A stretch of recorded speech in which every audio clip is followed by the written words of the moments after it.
Hello viewers, আসসালামু আলাইকুম। আমি ডক্টর নুসরাত জাহান দৃষ্টি, ক্লিনিক্যাল সোশ্যাল ওয়ার্কার এবং সেক্সুয়াল হেলথ এডুকেটর। সবসময় চেষ্টা করি যৌন স্বাস্থ্য শিক্ষামূলক বেশ কিছু তথ্য নিয়ে আপনাদেরকে সেগুলো যেন সহজভাবে উপস্থাপন করা যায় আপনাদের সামনে, এবং আপনারা যেন সেই বিষয়গুলো সম্পর্কে একটা স্পষ্ট ধারণা পান। আমার উদ্দেশ্য কখনোই ধর্মীয়ভাবে বা কোনোভাবেই কাউকে কিন্তু আঘাত করা নয়। আমি মূলত চেষ্টা করে থাকি যে চিকিৎসা বিজ্ঞানের আলোকে যে বিষয়গুলো আপনারা অনেকেই আমার কাছে জানতে চান বা আমাকে অনেকেই প্রশ্ন করে থাকেন, সেই বিষয়গুলো সম্পর্কে আপনাদেরকে একটা সহজ বা একটা স্পষ্ট ধারণা দেওয়ার। তাই কেউ এটাকে খারাপভাবে নেবেন না। ধন্যবাদ। সবচেয়ে বেশি যে প্রশ্নটা আমাকে করেছেন বা সবচেয়ে বেশি আমি যে প্রশ্নটা পেয়েছি সেটা হচ্ছে যে অনেকেই যারা আমরা বলে থাকছি যে ওরাল সেক্সে যারা অভ্যস্ত বা যারা ওরাল সেক্স এনজয় করে থাকেন, উপভোগ করে থাকেন, তারা অনেকেই আমাকে প্রশ্ন করেছেন যে আসলেই হচ্ছে ওরাল সেক্সের ফলে যে ডিসচার্জটা আসে নারী এবং পুরুষ উভয়ের ক্ষেত্রে, সেটা কি আসলে হচ্ছে আমরা বলে থাকছি যে সেটা কি আসলে স্প্লিট করতে হয় নাকি সেটা আসলে সলভ করা যায়, মানে আমরা বুঝাচ্ছি যে সেটা কি আসলে গিলে ফেলা যায় নাকি সেটা আসলে বের করে দিতে হয়। এইটা নিয়ে অনেকেই আমাকে প্রশ্ন করেছেন এবং এই প্রশ্নটা সম্পর্কে আমার মনে হয় যে একটা স্পষ্ট ধারণা প্রত্যেকেরই জানা উচিত। অর্থাৎ আপনি যদি ওরাল সেক্সে অভ্যস্ত হয়ে থাকেন এবং আপনি যদি এটাকে এনজয় করে থাকেন, সেই ক্ষেত্রে অবশ্যই আপনি নারী পুরুষ অর্থাৎ স্বামী স্ত্রী উভয়ে চেষ্টা করবেন এই ভিডিওটি দেখার এবং এই ভিডিওর মাধ্যমে একটা স্পষ্ট ধারণা নেওয়ার। কি হয়ে থাকে যে যারা আসলে ওরাল সেক্সে অভ্যস্ত বা যাদের অভ্যাস রয়েছে ওরাল সেক্সে বা যারা এটা এনজয় বা উপভোগ করে থাকেন, তাদের ক্ষেত্রে মূলত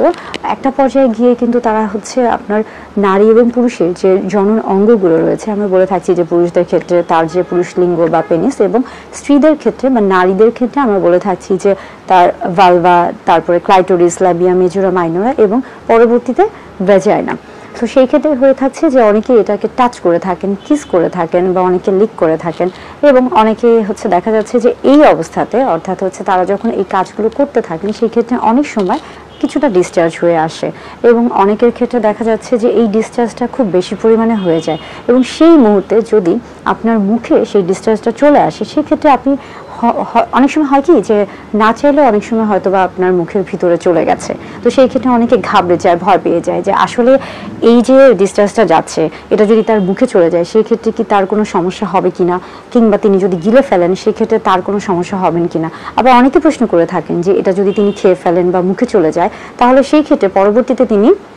কনসিভ করবেন কিনা, অর্থাৎ তিনি প্রেগনেন্ট হয়ে যাবেন কিনা বা পরবর্তীতে তিনি গর্ভবতী হয়ে যাবেন কিনা। এই যে হচ্ছে কমন প্রশ্নগুলো অনেকেই আমার কাছে জানতে চেয়েছেন। আসলে আজকে জানবো যে আসলেই কি যদি মুখে চলে যায় বা কেউ হচ্ছে এটা গিলে ফেলেন বা সেটা ভুলবশত হতে পারে কিংবা সেটা ইচ্ছা করে হতে পারে, সেই ক্ষেত্রে কি তিনি আসলে গর্ভবতী হয়ে থাকবেন বা সেই ক্ষেত্রে তিনি কি আসলে কোনো সমস্যায় ভুগবেন কিনা। মূলত তিনটা জিনিস মাথায় রাখতে হবে যে যারা আসলে এই অভ্যাস বা যারা ওরাল সেক্সে অভ্যস্ত বা যারা ওরাল সেক্সটা এনজয় করে থাকছেন বা উপভোগ করছেন, তাদের ক্ষেত্রে এই ডিসচার্জটা হয়তো বা ইচ্ছা করে অথবা ভুলক্রমে যদি তার মুখে চলে যায় তাহলে ভয় পাওয়ার কিছু নেই, কারণ এইভাবে যদি মুখে চলে যায় সেই ক্ষেত্রে তিনি কিন্তু প্রেগনেন্ট হবেন না বা কনসিভ করবেন না, অর্থাৎ এই দিক থেকে তিনি নিশ্চিন্ত যে তিনি গর্ভবতী হচ্ছেন না। আবার অনেকে যদি এটা গিলে ফেলেন সেটা ইচ্ছা করেও হতে পারে বা ভুলবশত হতে পারে, সেই ক্ষেত্রেও কিন্তু তাকে অবশ্যই হচ্ছে জানিয়ে রাখি যে তারও আসলে ঘাবড়ানোর কিছু নাই, যে তিনি কনসিভ করবেন না কিংবা তিনি কিন্তু প্রেগনেন্ট হবেন না বা গর্ভধারণ করবেন না। এই ক্ষেত্রে যেটা হয়ে থাকে যে তিনি যখন এটা গিলে ফেলছেন তখন আমাদের শরীরের যে পাকস্থলী রয়েছে অর্থাৎ আমাদের শরীরের যে হজম ক্রিয়াটা রয়েছে সেখানে গিয়ে এটা কিন্তু মিশে যায়, এবং একটা পর্যায়ে এটা আমরা বলছি যে ওয়েস্ট প্রোডাক্ট অর্থাৎ বর্জ্য পদার্থ হয়ে আমাদের শরীর থেকে এটা বের হয়ে আসছে। অর্থাৎ আপনি যদি এই ডিসচার্জটা আপনি যদি গ্রহণ করে থাকেন সেটা হচ্ছে মুখে বা ওরালি, তাহলে সেই ক্ষেত্রে কিন্তু আপনি কনসিভ করছেন না। তবে একটা জিনিস আপনাকে অবশ্যই মাথায় রাখতে হবে যে আপনি যদি এটা আসলে হচ্ছে আপনাকে সবসময় খেয়াল রাখতে হবে যে আপনার যে সঙ্গী রয়েছে অর্থাৎ নারীর ক্ষেত্রে পুরুষ বা পুরুষের ক্ষেত্রে নারী কিংবা স্বামী স্ত্রীর ক্ষেত্রে সবসময় খেয়াল রাখতে হবে যে তিনি যেন অবশ্যই একজন নির্দিষ্ট সঙ্গীর সাথে সহবাসে অভ্যস্ত হয়ে থাকেন বা এই যে ওরাল সেক্সের কথা বলছি সেটাতে অভ্যস্ত হয়ে থাকেন, অথবা দুজন যদি মনে করে থাকেন যে একজনের একের অধিক সঙ্গী রয়েছে অর্থাৎ আমরা বলে থাকছি যে মাল্টিপল সেক্সুয়াল পার্টনার রয়েছে, সেই ক্ষেত্রে কিন্তু অবশ্যই নারীর ক্ষেত্রে যেমন ডেন্টাল টার্ম ব্যবহার করতে হবে এবং পুরুষদের ক্ষেত্রে অবশ্যই কন্ডম ব্যবহার করতে হবে। এবং আরেকটা যে বিষয় হচ্ছে বা একটা সবচেয়ে গুরুত্বপূর্ণ বিষয় হচ্ছে যে আপনি যতই বলেন না কেন, আপনি যদি কন্ডোম ব্যবহার করে থাকেন এবং আপনি যদি ডেন্টাল ড্যাম ব্যবহার করে থাকেন, সেই ক্ষেত্রে আসলে আমরা বলে থাকছি যে অন্যান্য যে বিষয়গুলি রয়েছে, যেমন সেক্সুয়ালি ট্রান্সমিটেড ইনফেকশন অর্থাৎ যৌনবাহিত যে জীবাণুগুলো রয়েছে সেটা দ্বারা কিন্তু আপনার সংক্রমিত হওয়ার সম্ভাবনা কম থাকবে এবং সেই ক্ষেত্রে কিন্তু আপনি যৌনবাহিত রোগে আক্রান্ত হবেন না। অর্থাৎ আপনি যদি কন্ডোম ব্যবহার করে থাকেন কিংবা আপনি যদি ডেন্টাল ড্যাম ব্যবহার করে থাকেন, সেই ক্ষেত্রে কিন্তু আপনি এই যে যৌনবাহিত রোগগুলো আছে সেগুলো দিয়ে কিন্তু আক্রান্ত হবেন না, অর্থাৎ নিজেকে সুরক্ষিত রাখতে পারবেন। তাই